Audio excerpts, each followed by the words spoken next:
ये कहानी एक सच्ची कहानी है जो एक ऐसे लड़के की है जिसने अपनी आसानी से गुजारने वाली जिंदगी को ऐसा गुजारने का फैसला किया जो कोई भी नहीं कर सकता और ना ही इस बारे में सोच सकता है। ये क्रिस नाम के एक लड़के की कहानी है जिसने जब अपनी पढ़ाई पूरी की तो उसके मॉम डैड ने उसे एक नई गाड़ी देने का फैसला किया। पर क्रिस अपने मॉम डैड को कहता है, मुझे गाड़ी नहीं चाहिए, मेरे पास अपनी गाड़ी है। फिर इसके बाद वो अपनी सारी क्रेडिट कार्ड्स, आईडी कार्ड्स, अपने पेपर्स सबको जला देता है और उसके अकाउंट में जो $24,000 थे जो उसके माँ बाप ने उसकी पढ़ाई के लिए जमा किए थे, वो सारे डॉलर्स गरीब लोगों में बांट देता है और अपना बैग उठाकर अपनी गाड़ी लेकर निकल जाता है। क्रिस कहाँ जा रहा था वो खुद भी नहीं जानता था। दरअसल उसके माँ बाप के कम प्यार की वजह से उसका दिल इस रिश्ते से भर चुका था और वो अपनी पुरानी पहचान को छोड़कर ऐसी जगह जाना चाहता था जहाँ पर उसे कोई भी नहीं जानता हो। अपनी गाड़ी को वो एक जगह पर रोकता है और सो जाता है। ये एरिया फ्लडेड एरिया था। रात को जब वो सोता है तो उधर सैलाब आ गया था, उसकी गाड़ी भी फंस गई थी। अब उसे वहीं पर अपनी गाड़ी को छोड़कर आगे का सफर तय करना था, पर वहाँ से जाते हुए वो अपनी गाड़ी की नंबर प्लेट को भी उतार देता है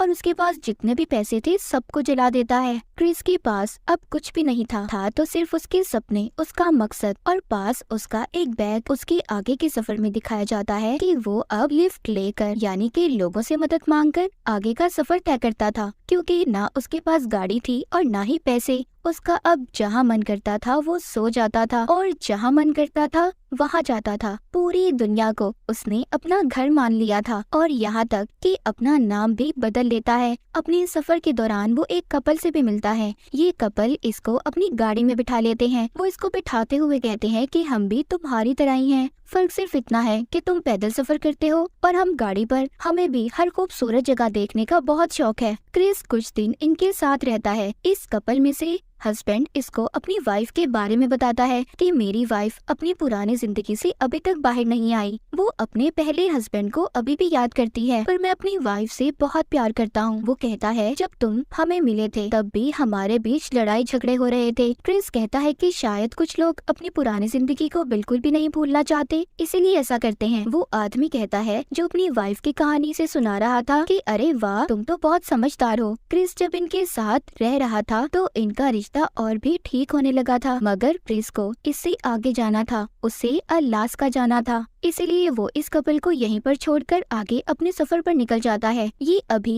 कैलिफोर्निया में था। फिर इसके बाद वो ईस्टर्न साउथ डिकोटा जाता है। इसको आज घर से निकले हुए 2 महीने हो चुके थे। आगे यहाँ पर आकर क्रिस एक आदमी से मिलता है जिसके पास यहाँ पर खेतों के बड़े बड़े कॉन्ट्रैक्ट्स थे। वो आदमी फसल काटने का काम किया करता था। क्रिस भी उसके साथ काम करता है। वो अपनी जिंदगी के मजे में था, क्योंकि वो जो भी कर रहा था वो अपनी मर्जी से कर रहा था। यहाँ से भी क्रिस को जाना था। इस आदमी से वो एक गन बंदूक मांगता है जो उसको शिकार के लिए चाहिए थी, क्योंकि अलास्का जहाँ पर वो जाना चाहता था वो एक जंगल था। पर इस आदमी को किसी वजह से पुलिस पकड़ कर ले जाती है। क्रिस का यहाँ तक का सफर भी खत्म हो चुका था। यहाँ से भी क्रिस आगे निकल चुका था। वो ये फैसला करता है कि आगे एक नदी को पार करेगा, जिसके लिए उसको इजाजत की जरूरत थी। जब वो इजाजत मांगने जाता है तो उधर ऑफिसर कहता है कि तुम अपना नाम लिखवा दो और जब तुम्हारा नाम आएगा तो तुम्हें बता दिया जाएगा। जब वो लिस्ट में अपना नाम देखता है तो उसका नाम 12 साल बाद था। क्रिस देखकर कहता है, क्या मतलब, एक नदी को पार करने के लिए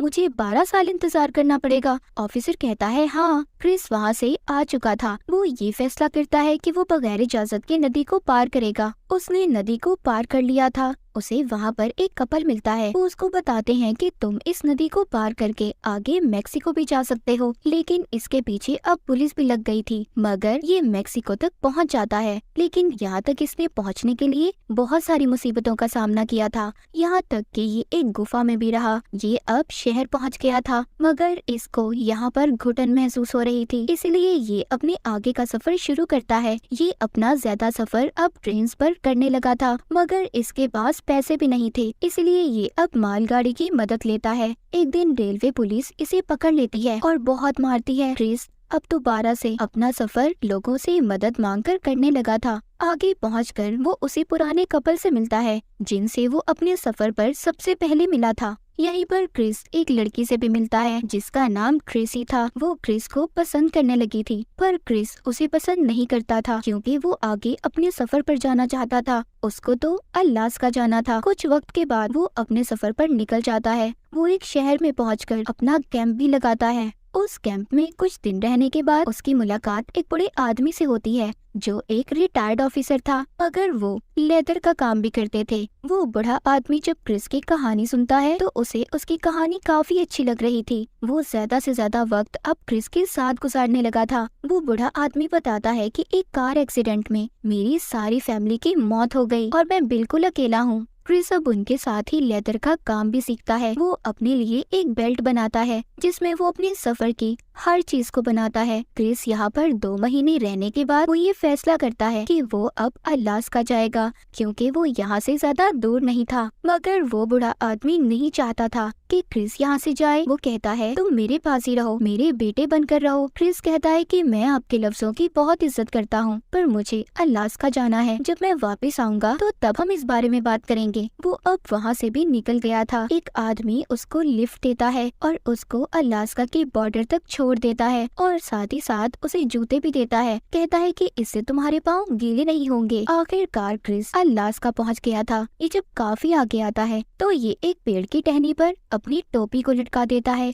वो ऐसा इसलिए कर रहा था क्योंकि आगे उसे एक नदी को पार करना था ताकि जब वो वापस आए तो उसे रास्ता पता चल सके कि उसने यहाँ से नदी को पार किया था। वो अब नदी को पार करता है और उधर ही अपना कैंप लगा लेता है। अलास्का में बर्फ ही बर्फ थी। दूर दूर तक किसी भी इंसान का नामो निशान तक नहीं था। वो यहाँ पर रहने के लिए छोटे मोटे शिकार भी करता था। उसके पास बंदूक भी थी जो उसने शिकार करने के लिए रखी हुई थी। तभी इसको एक बस नजर आती है जिसमें सोने के लिए बिस्तर और आग जलाने के लिए सामान भी था। इसको रहने के लिए अब जगह मिल चुकी थी। क्रिस उस बस को अच्छे से साफ करके वहाँ पर ही रहने लगा था। वो शिकार करके अपना पेट पालता था और अब क्रिस वो जिंदगी गुजार रहा था जो वो जीना चाहता था। क्रिस की एक अच्छी आदत ये थी कि उसको पढ़ने लिखने का बहुत शौक था। आज तक जहाँ पर भी वो गया था उस जगह की खूबी को ये अपनी किताब में लिखा करता था ताकि वो अपनी जिंदगी में हमेशा उन पलों को याद कर सके। शुरू में तो अलास्का के दिन उसने बहुत अच्छे से गुजारे, पर अब आहिस्ता आहिस्ता उसके पास खाने पीने का सामान भी खत्म होने लगा था। इसीलिए उसने अपना खाना पीना भी थोड़ा कर दिया था, जिस वजह से उसका वजन भी कम हो रहा था। उसने जो बेल्ट पहनी हुई थी जो उसने खुद बनाई थी उसमें बार बार सुराख करके छोटी करके पहनता था। उसका खाना खत्म हो रहा था, इसीलिए अब वो सोचता है कि वो एक बड़े से जानवर का शिकार करेगा और उसे बहुत दिनों तक चलाएगा। लेकिन जैसा उसने सोचा था ऐसा कुछ भी नहीं होता। उसका सारा शिकार किया हुआ जानवर का गोश्त खराब हो जाता है, उसमें कीड़े पड़ गए थे। उसको यहाँ पर एक बात तो समझ आ गई थी कि कुदरत के आगे किसी की भी नहीं चलती। क्रिस अब ऐसी जिंदगी से तंग आ गया था। उसको एहसास हो चुका था कि असल खुशियाँ तो वही हैं जो अपनों के साथ बांटी जाती हैं। अब वो जब वापस जाने का फैसला करता है तो देखता है जिस नदी को वो पार करके आया था वो अब बहुत बड़ी और गहरी हो चुकी थी। उसको अब वो पार नहीं कर सकता था। जब ये उस नदी को पार करने की कोशिश करता है तो गिर जाता है और मरने वाला था, पर बच गया था। फिर जिसके बाद वो वापस से अपनी गाड़ी में आकर दोबारा से अपने दिन गुजारना शुरू करता है। क्रिस के पास खाने पीने का बिल्कुल भी सामान नहीं था। वो अब जंगली पेड़ पौधों को खाना शुरू कर देता है, जिसके बारे में उसके पास एक किताब भी थी, क्योंकि जंगल में आप हर कोई पौधा नहीं खा सकते।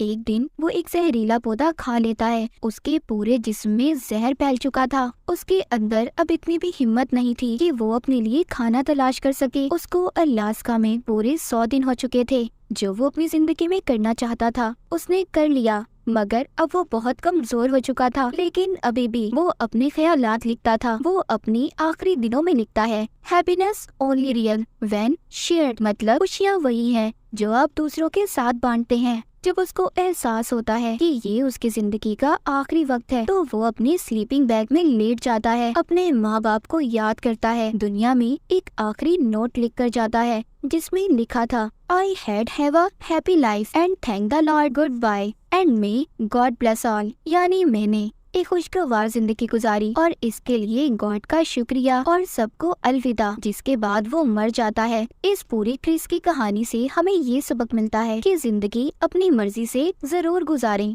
पर अपनों के बगैर, खास तौर पर माँ बाप के बगैर कोई जिंदगी नहीं। हर कोई अपनी जिंदगी में कोई ना कोई गलती जरूर करता है, पर हम गलतियों की वजह से किसी को हमेशा के लिए नहीं छोड़ सकते। आखिरकार गलती का नाम ही गलती है। तो इस वजह से अपनों का हमेशा ख्याल रखें, उनको छोड़कर जाने का कभी सोचना भी मत। क्रिस की कहानी में जो आखिरी नोट दिखाया गया वो तो सिर्फ इस कहानी का हिस्सा था, पर असल में उसने अपनी जिंदगी के बारे में लिखा था। मुझे मदद की जरूरत है, मैं बहुत कमजोर हूँ, अपनी मौत के बहुत करीब, मैं बिल्कुल अकेला हूँ, ये मजाक नहीं है, प्लीज मुझे बचा लो। मैंने अपनी जिंदगी के हर रास्ते को खोला है और अब इस शाम में यहाँ हूँ। Thank you Chris McKendall. और इसी के साथ क्रिस की ये कहानी यहीं पर खत्म हो जाती है।